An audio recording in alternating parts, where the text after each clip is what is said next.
2005년 12월 16일 중국 위린시의 경찰은 집에 도둑이 들었다는 완옹이란 여성의 신고 전화를 받았습니다. 잠시 뒤 집에 온 경찰에게 그녀는 카메라와 금목걸이 그리고 700위안의 현금이 사라졌다고 말했죠. 그런데 이 사건에서 이상했던 점은 다른 도난 현장과는 다르게 집 안이 정말 깔끔하게 정리되어 있었다는 것입니다.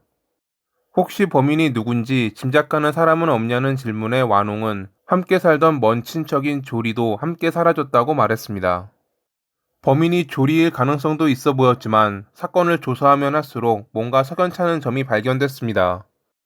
그리고 6년이 지나고 나서야 이 사건이 단순 절도 사건이 아닌 살인 사건이라는 것이 밝혀졌죠.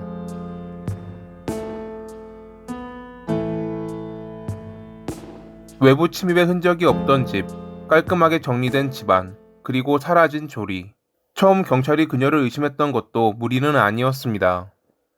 당시 24살이었던 그녀는 사건 발생 2주 전부터 완옹의 집에 머물며 현지 통신회사에 다니고 있었습니다.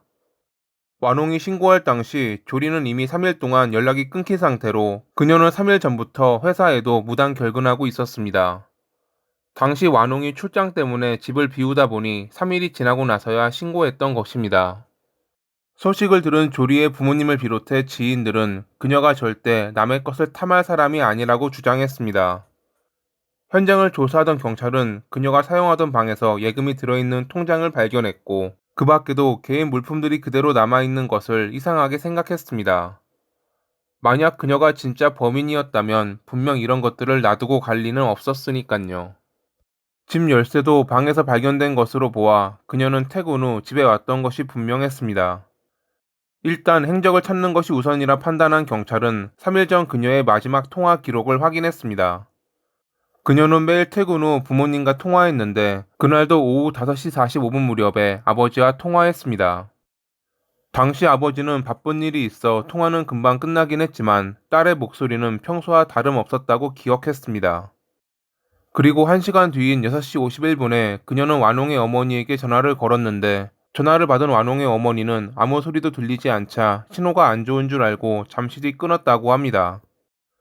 전화를 걸었지만 받지 않길래 완옹에게 이를 알렸고 완옹 역시 조리에게 전화를 걸었지만 그녀는 끝내 받지 않았습니다. 이 전화는 그저 단순한 실수였을까요? 아니면 말을 못한 어떤 모종의 이유가 있었던 것일까요? 조사가 진행되는 가운데 얼마 뒤 완옹은 평소에는 잘 사용하지 않아 몰랐는데 오늘 보니 큰 검은색 캐리어도 사라졌다고 경찰에 알렸습니다. 훔쳐간 물건들을 넣기에는 너무 큰 캐리어였기에 경찰은 앞선 내용들을 통합해 다음과 같은 추측을 내놨습니다. 퇴근하고 집에 돌아온 조리를 잠시 뒤 누군가가 찾아왔고 그 누군가에게 살해된 뒤 캐리어를 통해 옮겨졌다는 추측을 말이죠. 현장을 좀 더 정밀하게 조사하던 경찰은 벽장 위에 놓인 식칼을 발견했습니다.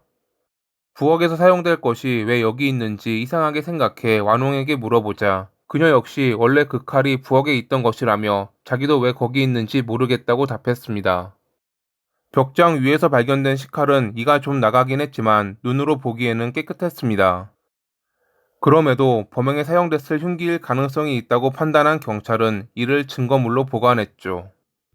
세 번째 현장 조사 중 경찰은 바닷가 화장실 문 뒤에 있는 타일에서 작은 혈흔 자국을 발견했고 DNA 검사를 통해 조리의 것임을 확인했습니다. 점점 경찰의 추측은 확신이 되어가고 있었습니다. 그러던 중 완옹이 조리가 실종되기 전날 찾아왔던 한 남성을 기억했습니다. 그는 자기 남자친구의 이웃인 샤오둥 베이라는 별명의 남성이었죠. 친구를 만나러 왔다가 돈을 잃어버렸다며 안면이 있던 그녀를 찾아온 그는 22안을 빌린 뒤에도 떠나지 않고 그녀에게 말을 걸었습니다. 쓸데없는 대화가 길어지자 옆에서 지켜보던 조리는 완옹이랑 지금 약속 때문에 나가야 한다며 그를 돌려보냈다고 합니다. 경찰은 샤오둥 베이의 집으로 가보았지만 이미 그는 떠난 뒤였고 직업도 없었기에 어디로 갔는지 알기 어려웠습니다.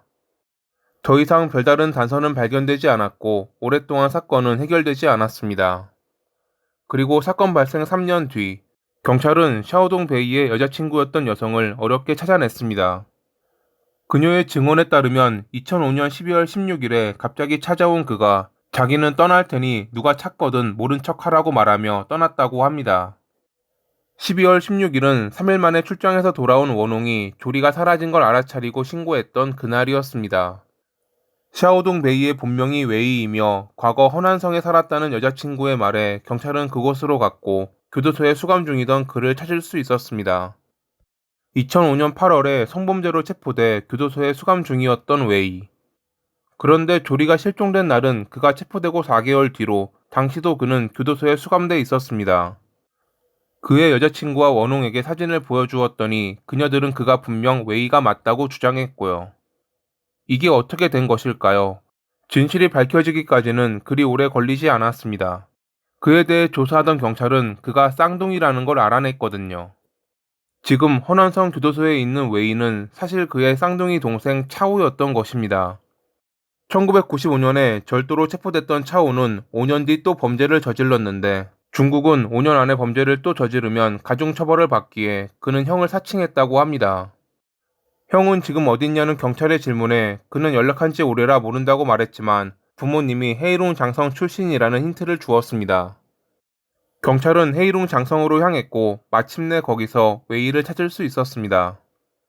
그는 2007년에 저지른 절도 혐의로 10년의 징역을 선고받고 교도소에 수감돼 있었죠.